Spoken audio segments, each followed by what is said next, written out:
The views and opinions of the host and guests are their own and do not necessarily reflect the position of the management and staff of Guardian Network. Gentlemen, take your marks. Set.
Good evening, my brothers and sisters all around the world. My heart is in the coffin again. The great Ed Ambrister passed last week. He attended the Big Red Machine, and his sister Tangi was one of the most talented athletes at St. Augustine's. Ed was known for his bunt that caused Cincinnati to win the World Series. And he did it again, ladies and gentlemen. And Ed Smith is his wife, Rosella's cousin. Ain't that something else? Both of them came to prominence in 1975, Ed with the bunt, Ed Ambrister with the bunt, and Ed Smith with the Denver Broncos. Well, the question is now, how will Ed Ambrister be remembered? Welcome, our listeners, those who participate via several platforms. Ladies and gentlemen, all around the world, we have great news. Great news. You decide whether it would be good or bad.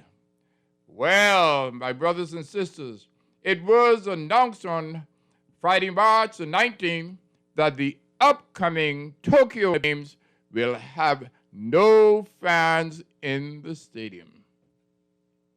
Well, I will take my money and travel to other destinations that excite me. Ethiopia is on the top of the list. And we are happy to tell our listeners all over the world that in the month of March, Track World has a, what do we call it? Now we have an education sessions for this month, and on financial things. And we're talking about the financial services industry. The topic is home ownership process. Guests are Andrew Carey from Frank Carey's Real Estate, Toriana from RBC, attorney Miles Parker from Cedric Parker and Company. My business partner, Alexis Hanna of Kalina Insurance. And I want you to tell the world how your day was. Whoever wants to start first, go ahead. My day went pretty well. How about yours? My day was great. I had a good day as well. Thanks for having me, Mr. Finlayson. Yes, I too enjoyed it, and thank you for having us on your show. It's a good day so far. Hopefully it gets better. Well, it'll turn out to be a great day. And I'll say this, can we have RBC person have his comments. I know that he was trying to call in to us. Is he on? Hello. Hi, Toriano. Hi. I was just fading out a bit. I was trying to hear. Well, my humble apology. The question is, how was your day? Most of us had great days. I had a great and exciting day today. Can't complain. Just had a totally great day today. Oh, well, thank you very much. This is the 397th edition of Track World with Alpheus Fenderson. Track World is proudly sponsored by Sun Oil Limited, Our Back Homes, my bestseller book, From Vancouver to Athens, 50 Years of Bahamian International Track and Field Competition, AFD Management Services, and it's located on Fairdale, and the CEO is none other than my good cousin. We don't have any bad cousins. Freeman DeVoe from Fairdale, and we're talking about Sunshine Insurance, and of course, Cleaner Insurance, where I have been a financial services representative for more than 40 years. Well, I started very early in this business.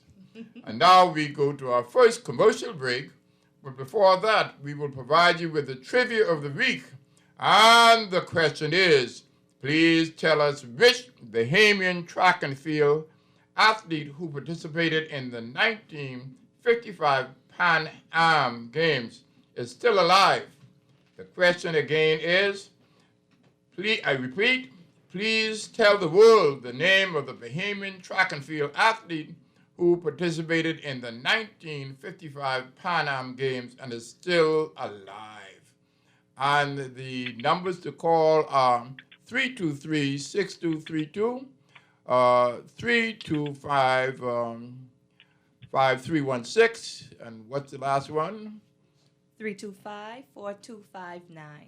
On the text line, powered by BDC, is none other than 4224796, ladies and gentlemen. And the trivia prize will be $30 if you can get to guess the answer of the trivia. And now we go to our first break. And when we return, we're going to have some excitement in the heart of the world.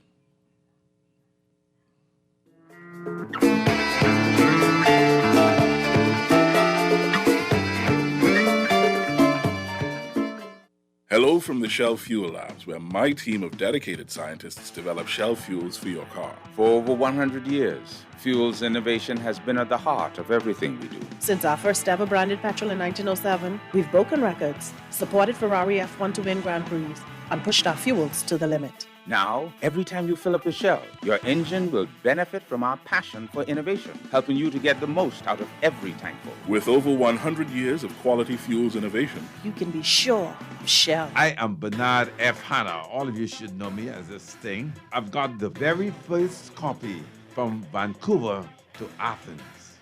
I'm so excited because to be the one to have the first copy, I know what it was for Hawk for over the years, his dedication and his excitement, his commitment to bring this bestseller book to us. And I'm excited to have in my possession not only one copy, but two copies from Vancouver to Athens. 50 years of Bahamian International Track and the Field competition.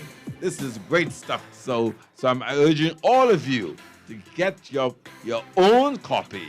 You could get it from Logos in the Harbor Bay, or Nassau Stationers on Rosetta Street, or Chapter 1 at COB, or at Coral News and Gifts in the domestic section of the Linden Pinland Airport. Let me tell you, man, you will never regret it. This kind of information that you get in this book is really invaluable.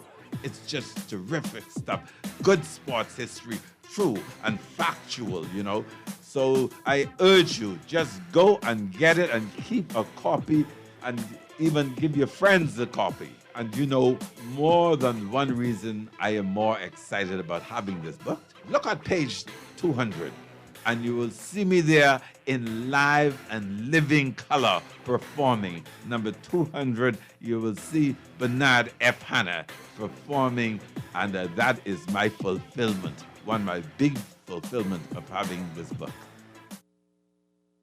Are you interested in the Bahamian economy? How about tips to improve your financial literacy? Tune into Guardian Radio's newest financial podcast series, C-File Talks. The podcast will provide listeners with their weekly dose of economic issues and solutions and the keys to financial freedom. C-File Talks will be hosted by an array of finance experts here to give honest and beneficial advice. You won't want to miss the C-File Talks podcast series, Monday evenings from 6:30 to 7 p.m. here on Guardian Radio 96.9 FM.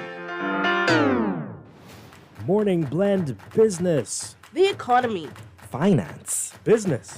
Industry. Government sector. Private sector. Financial services. Tourism. Personal finance. Investing advice. Consumer issues. Consumer rights. Trends and business opportunities. Morning Blend Business. Following Morning Blend every weekday from 9 a.m. to 10 a.m. right here on Guardian Radio 96.9.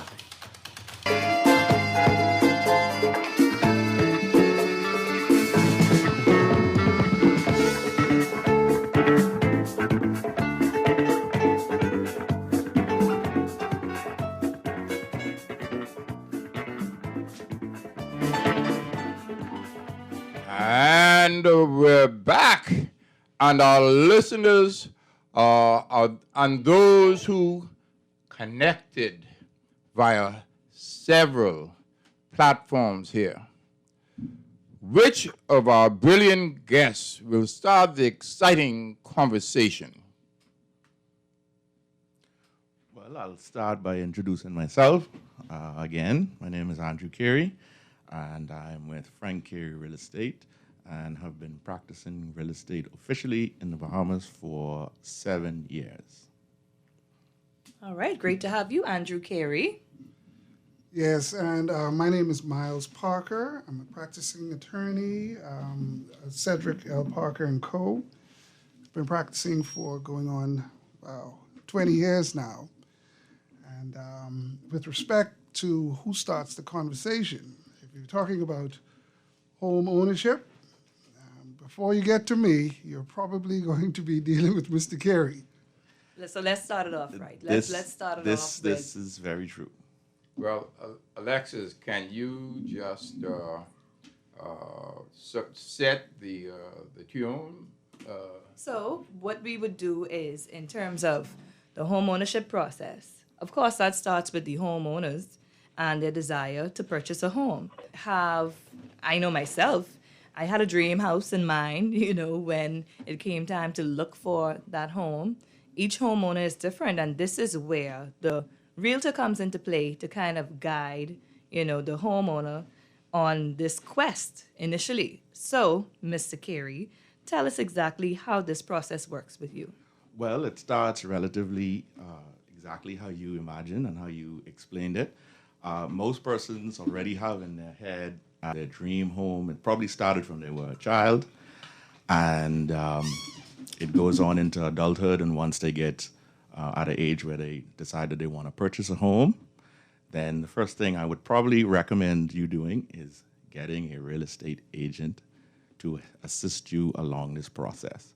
And I'm not just saying that because I'm a real estate agent. Okay. Of course, guys. If there really is value, this is what we do, is what we get paid to do. And we can guide you along and bruises that goes along, because it is a long process. It's not difficult, but it is tedious, and you want somebody to guide you through. So, I shouldn't just ride around looking for a house then? No, you should not do that.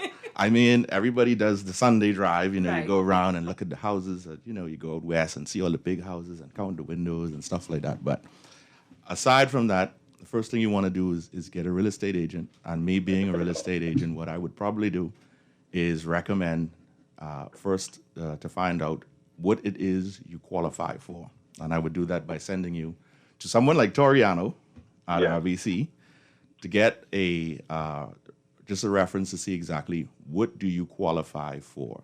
And that would meet our expectations on size, location, and type of house that you may want to get. So once that is done, typically you sit down with a loan officer. They'll go through the process of asking you how much money do you make, what kind of debt obligation do you have. And once they hammer down a number, typically they'll give you a letter just showing, hey, you qualify for this amount. Let's just use $200,000, for example. Okay. So, Toriano, are you there? Yeah, I'm here. I'm here. So I know, Mr. Carey kind of made that sound like it was just that simple. You say, okay, this is the amount that I need, and then you get that letter to say, okay, we got it. So give us a little bit more detail as to exactly what that process is. Yes, again, my name is Toriano Lloyd. I'm a mortgage professional with Royal Bank of Canada. And yes, Mr. Carey made it simple, and I wanted to interject, but I said, let him go. But the home ownership is one of the major decisions one would ever make in his life. And, so nobody likes to waste time.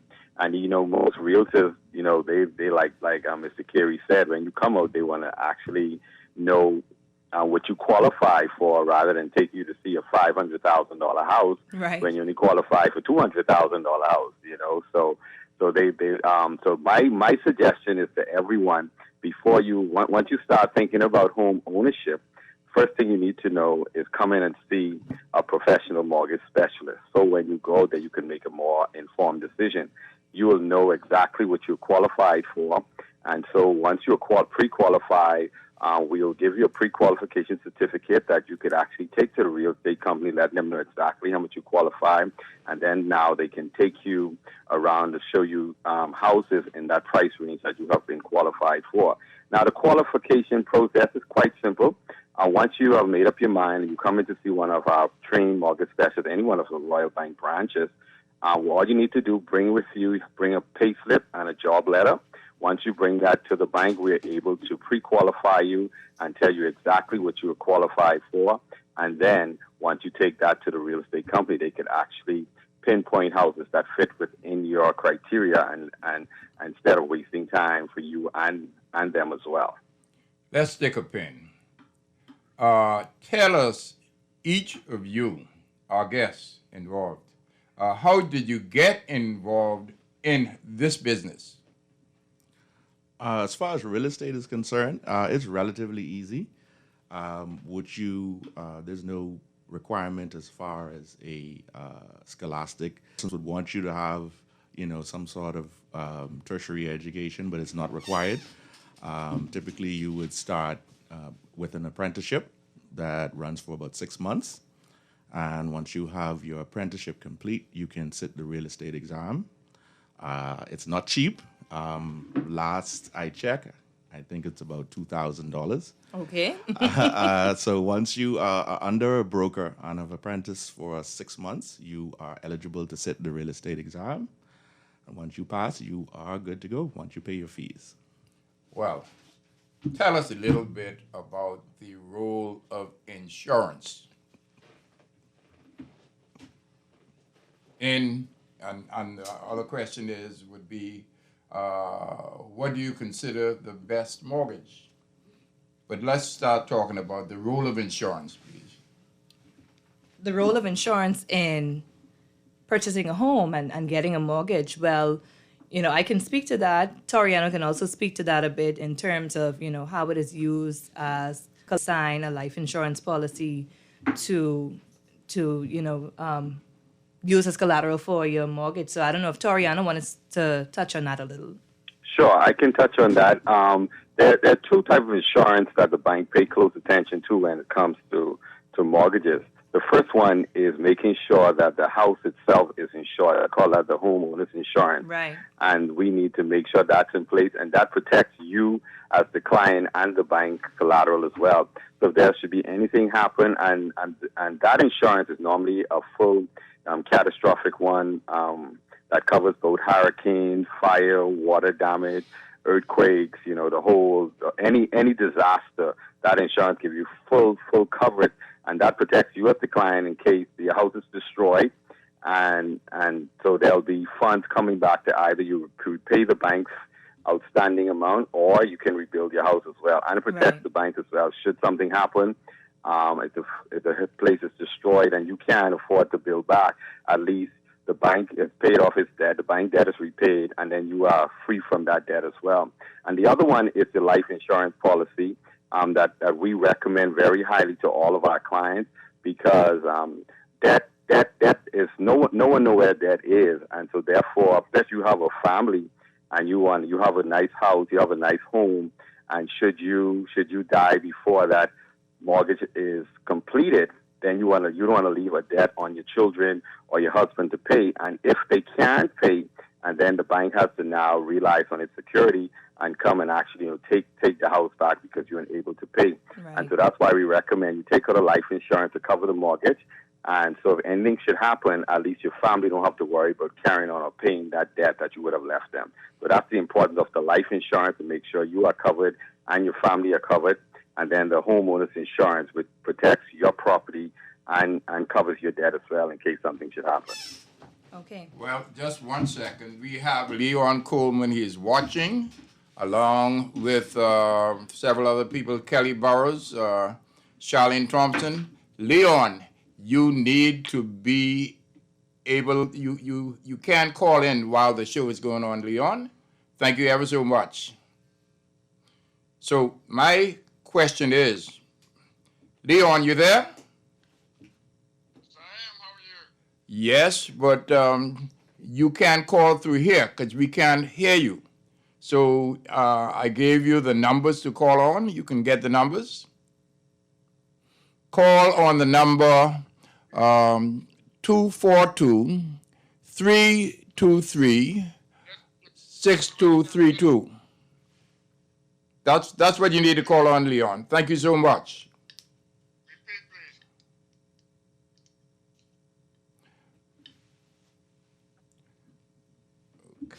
Okay. My question is about mortgages. What do you consider the best mortgage to be?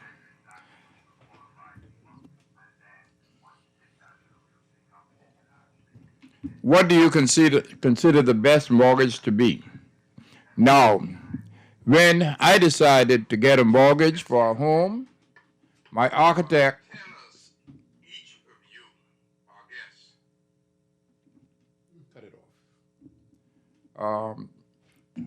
my architect suggested that I should $100 a month, and that was in 1980.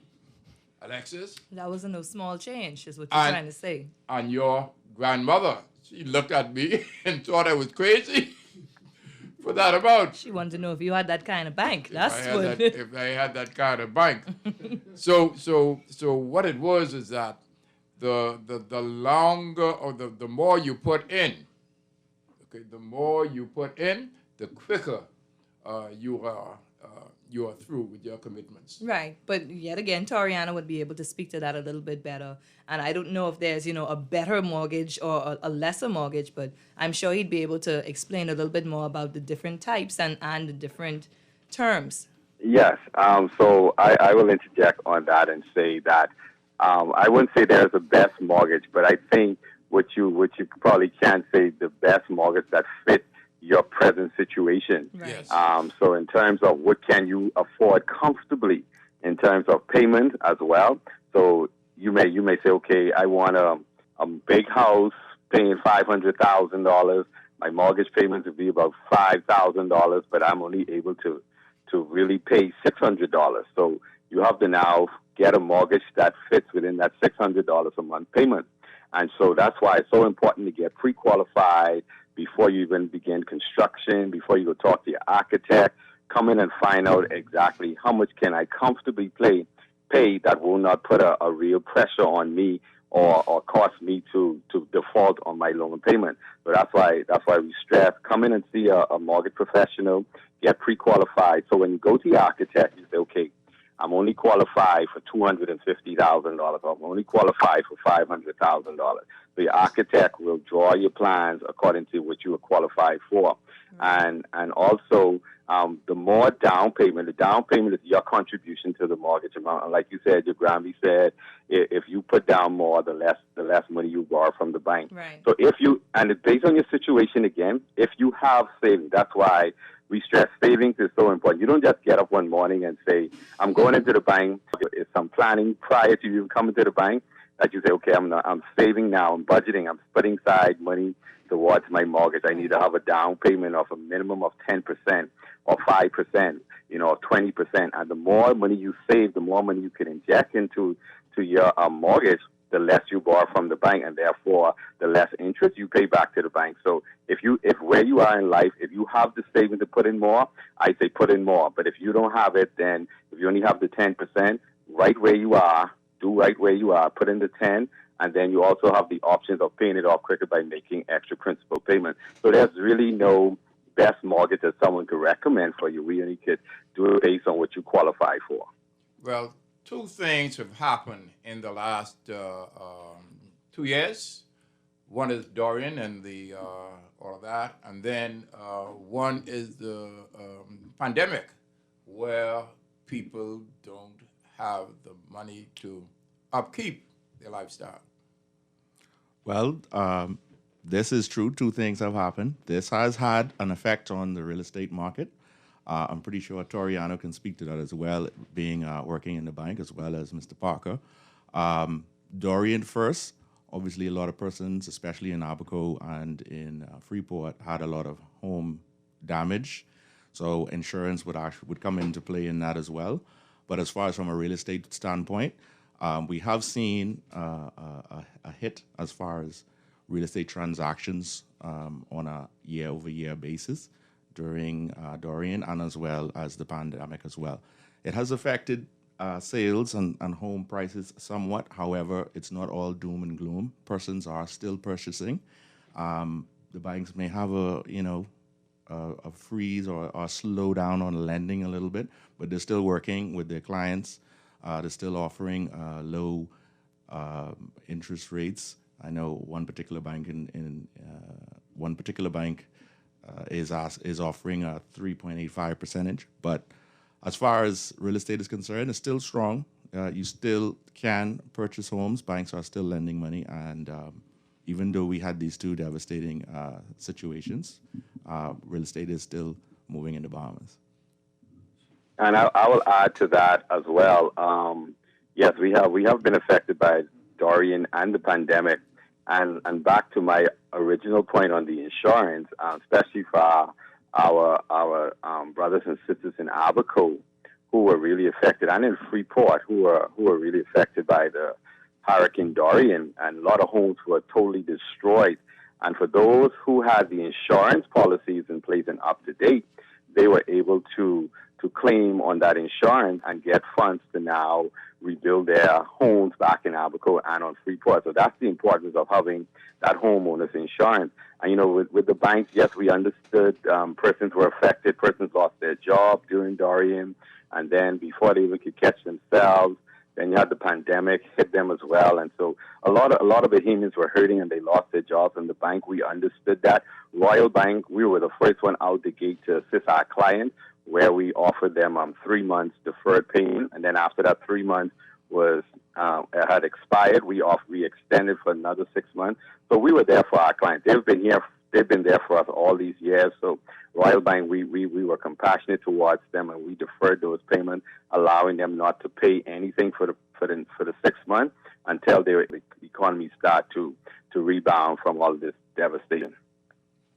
Mr. Attorney, can you add anything? My view on that, I'll try and be even-handed in my view. There has been a slowdown, I would say, from what I've seen.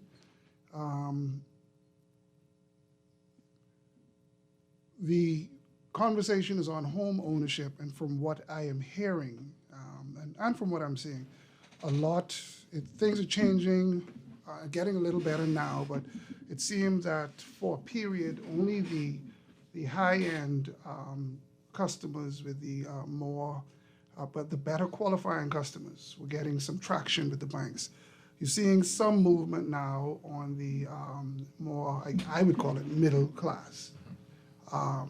But from what I'd been hearing, a lot of the requirements for qualification for the loans were unattainable. Understandably so. People were out of work for a year, and that was the pandemic. And then you had Dorian, which even though we weren't in Abaco as a country, we weren't all there. It affected everybody. The insurance premiums rose across the board, and there was, concern.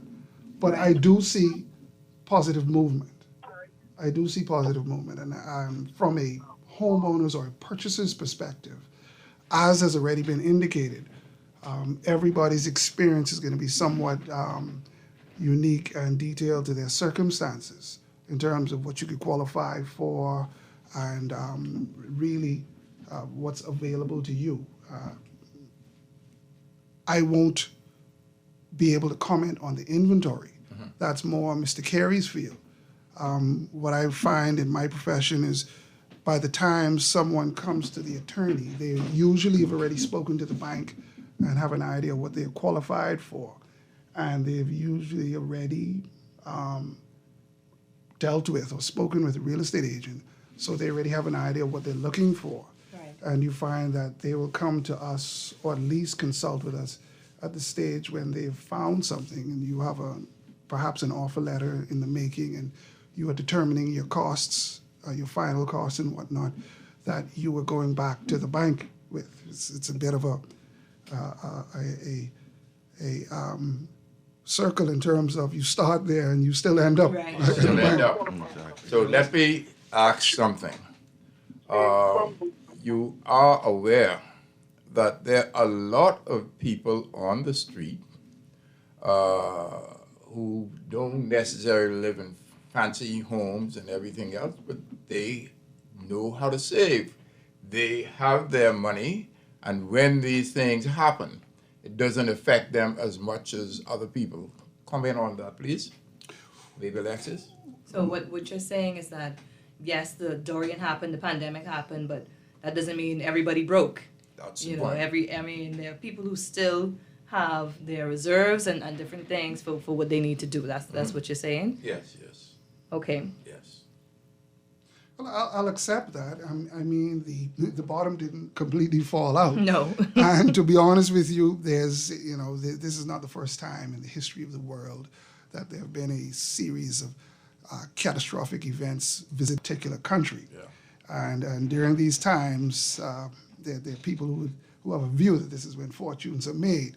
There are those people who would be in a position to take advantage of these circumstances. And when you mention those who would have saved and are in a position to move, I would imagine that they are probably going to be in a good position in terms of the inventory that is going to be available. Right. Catastrophic event. We have a call. In a particular country. And during these times, Kermit, we have a caller? No, we don't have a call. You don't have a caller? Okay. Okay, what we want to do now is go to a break, and after that break, we will come back with some more exciting things.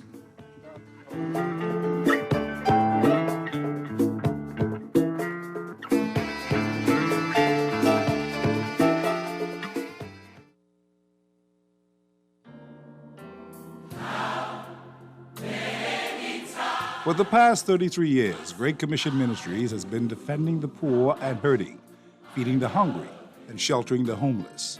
We invite you to support our Live to Give program and make a difference in these challenging times.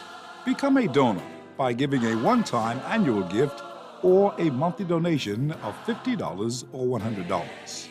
Call Great Commission Ministries at 325-5801 for more details, or visit our headquarters at 237 Wolf Road. Join Live to Give today. This public service announcement is proudly sponsored by this radio station.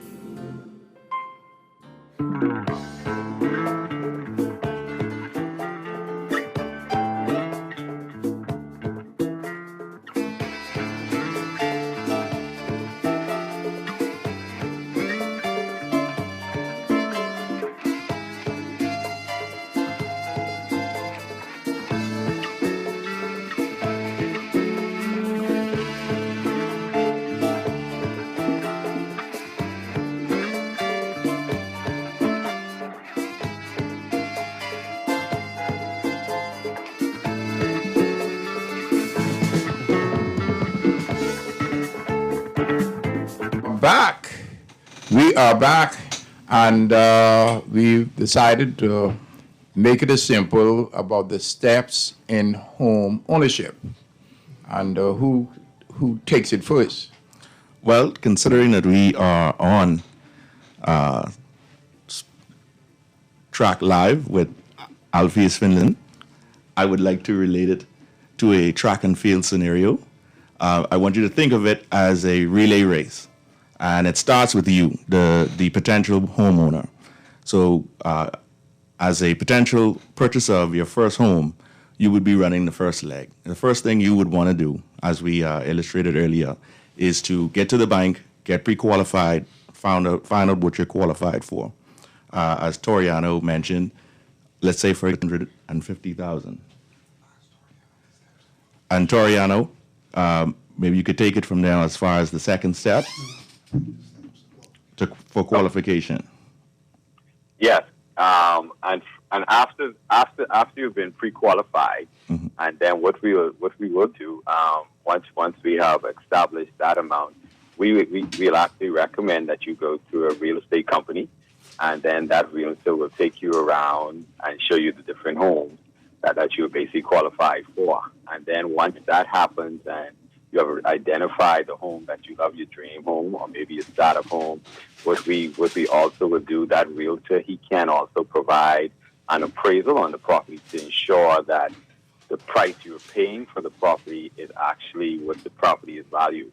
So you don't want to be purchasing a house costing $250,000 because, everybody thinks their house is expensive and worth plenty of money, but really and truly when you look at the different condition and market conditions, the area the house is in, the condition house is in, you may be selling it for $250,000, but the house is only valued at $200,000. So you want to be overpaying for a house that's only valued for $200,000.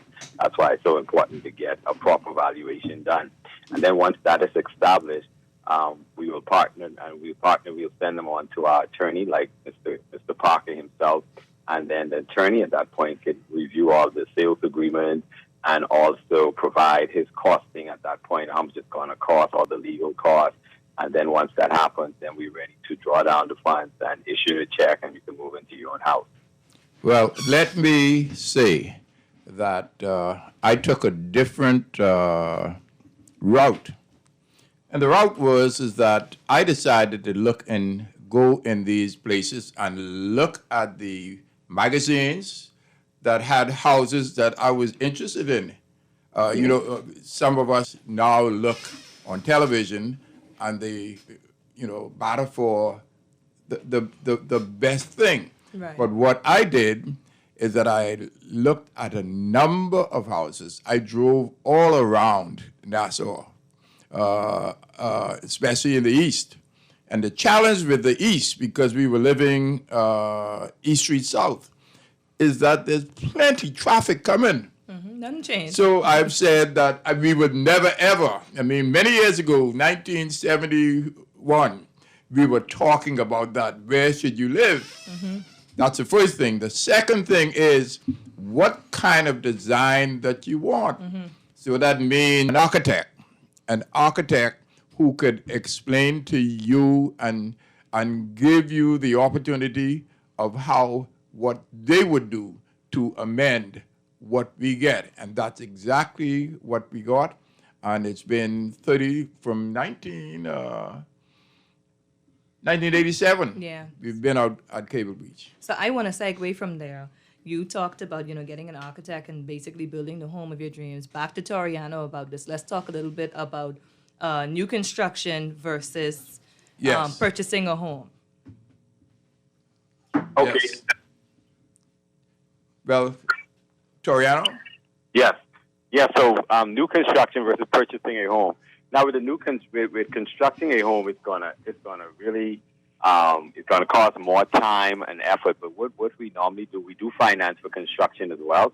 And what we normally do as well, we ask you to get at least two quotes from qualified contractors, and also we like to also ask you to also obtain from them almost like testimonials or references from clients who they would have built homes before, so that you can have some comfort level. And we always tell our clients, whenever you are hiring or engaging a contractor, please go and take a look at homes that he have already built.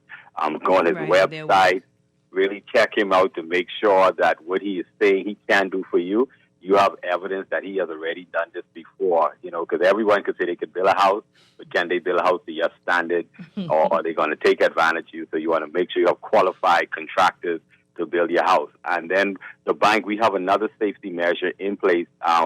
Once a construction loan mortgage is granted, we have qualified quantity surveyors, building inspectors on our approved listing who would go out and represent both you, the clients, and the bank. So at every stage before we release any funds, that inspector has to go out there, inspect, making sure that what's on the plan and the quality of work that is done is up to standard or above standard, and then they make a recommendation that says, okay, they're satisfied that now payment can be made. So it's very important that when you're constructing, you engage these persons involved in the construction industry.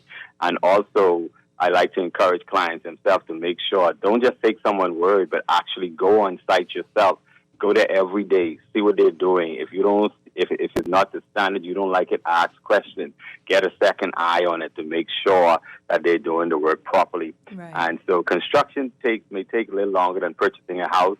And we know the process may be a little tedious and a little difficult, frustrating sometimes if you're building a house, and it could take longer. You have other factors that could delay progress, like weather, or even, maybe the contractor may get sick, or, those kind of things happen.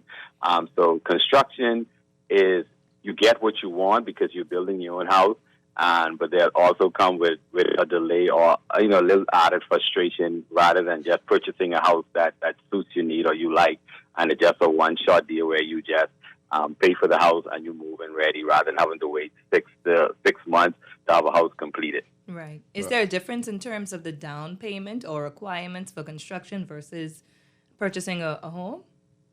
Well, with RBC, when you're purchasing a home, our minimum down payment is 10%. And when you're doing construction, the down payment is up to 20%. Okay. But I know a lot of people say 20% may be a lot of money for construction.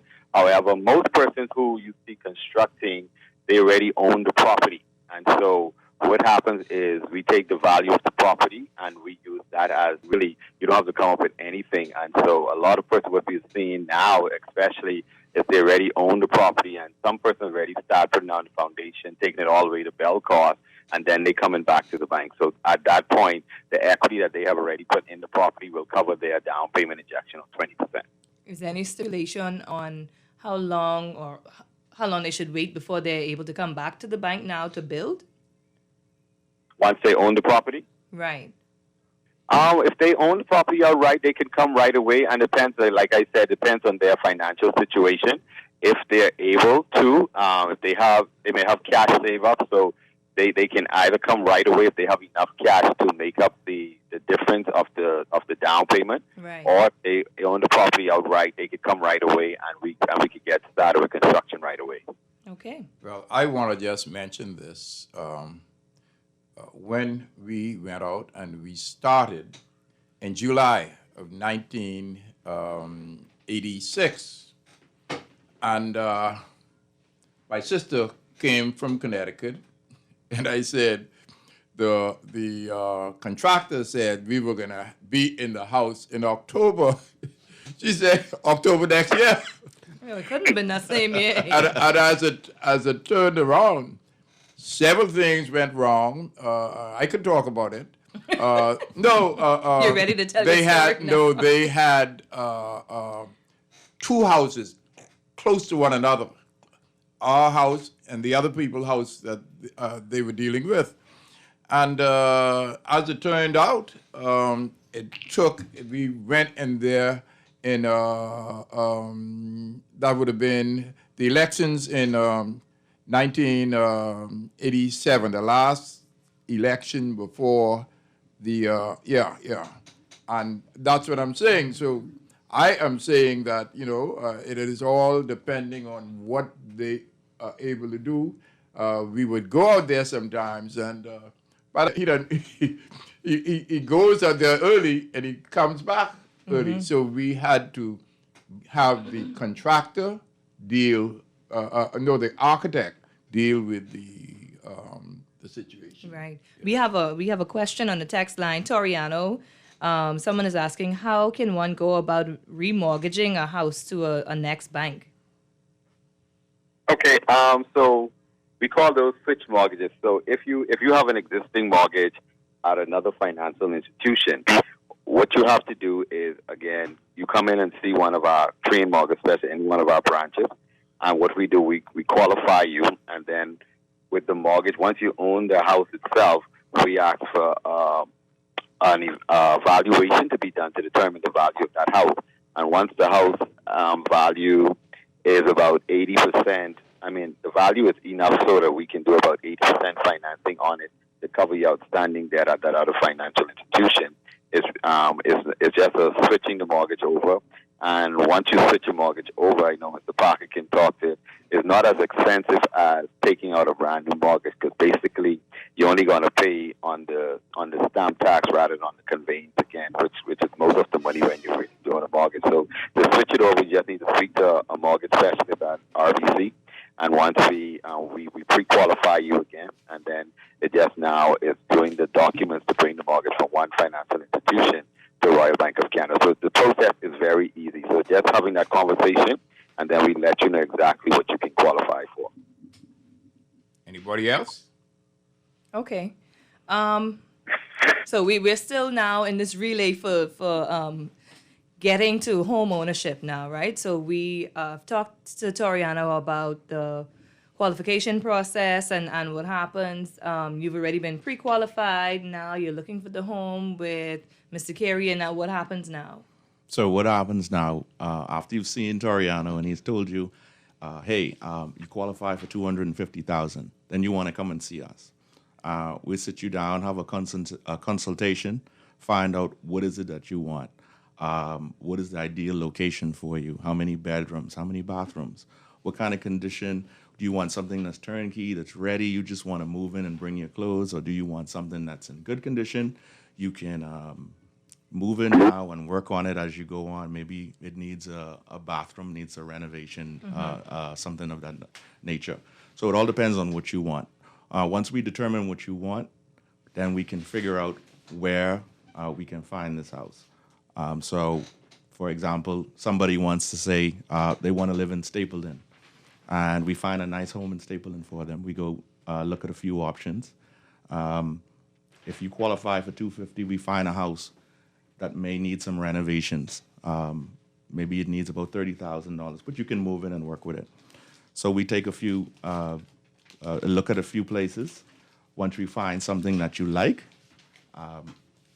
and you want to move in, you like what you see, what we would do is just put in an offer on it on your behalf. Once we have an accepted offer, you find what you like, we would go back to Toriano with that offer letter and also start the process with a lawyer. And this is where Mr. Parker would probably come in and start what we call a sales agreement. All right, so let's talk about the sales agreement. So after you see the home that you like and Mr. Carey says, okay, we're going to put this offer in, you put in the offer letter, then what happens? Legally now, where are we? Okay. Sorry, following on from what Toriano was saying, before we deal with that, the switch mortgage is even more, cost effective than you'd imagine, because based on the amendments to the VAT Act, if you're transferring a home between the financial institutions, it wouldn't attract VAT, which was formerly stamp duty on it. So it is really a cost-effective move. Now, on to the sales agreement. Once you've agreed terms, that would be the price, who is bearing the burden of the VAT, which again was formerly stamp duty, and who's paying the legal fees, and the real estate commission, which are usually standard provisions. Usually find the vendor is dealing with the real estate commission. The average sales agreement, each party pays their own legal fees, and you'd find that the VAT is usually split unless you're dealing with a net sale. If the property, all of those things would usually be addressed at the offer letter stage, and they'd be reduced to contract, which is a legally binding document. And once the contract is executed by both parties and the deposit paid, the deposit being paid by the purchaser to the seller, you would be formally committed to terms, which you would have to comply with. One of the, explaining it on a basic level, you as a purchaser would take your deposit into your attorney. You would go over the sales agreement with your attorney and confirm that all of the terms are what you have discussed and that you are in agreement with them. And once you're satisfied and comfortable, you would execute that sales agreement. And normally that executed agreement would go over to the seller's attorney along with the deposit. And the seller, if satisfied with the terms, which would have usually been approved, agreed between the parties, would execute that document. Then you have your binding sales agreement. That sales agreement, if you're a purchaser, that goes back to the bank, because that is going to be one of the documents that they need to complete the mortgage transaction if you are in fact borrowing money. Okay. If you aren't borrowing money, then you would just have your attorney dealing with his obligations, those being to primarily ensure what you're bargaining for, you get what you're bargaining for, and that you don't fall victim to any of the unforeseen pitfalls, unforeseen by way of a purchaser. In terms of the attorney, you'd be checking the title, meaning the ownership of the property is vested in who is purporting to be the owner, and that there are no outstanding judgments and various other items that fall within the ambit of the attorney's duties in approving the title. Once the attorney signs off on the title and basically confirms that everything is in order, you then move to the conveyancing stage.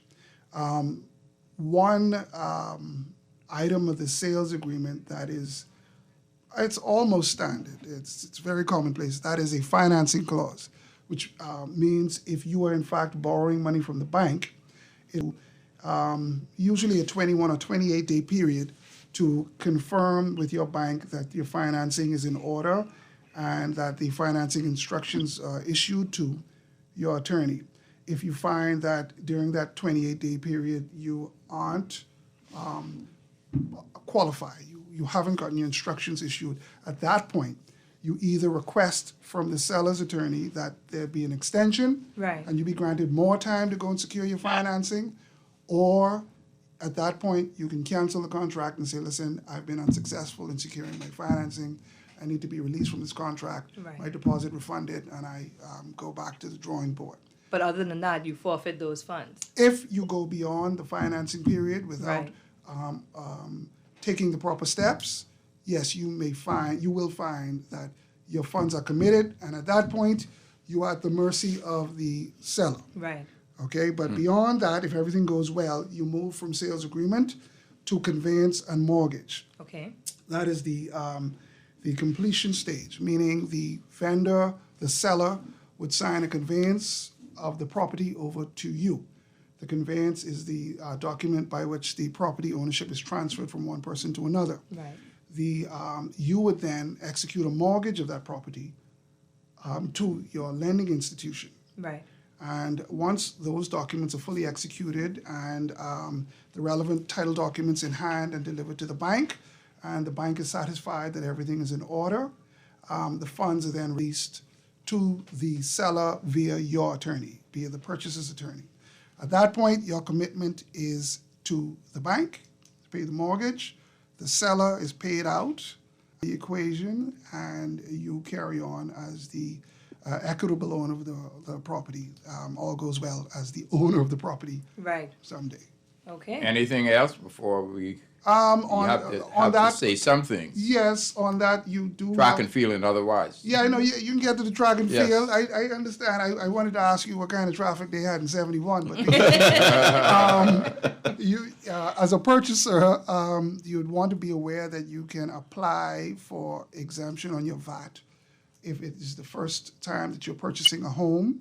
Okay, You would that's want- important to know. Yes, you would want to know what the relevant rates are. If the property is valued at $100,000 or less, the VAT rate is 2.5% of that value. If it's over $100,000, it is 10%.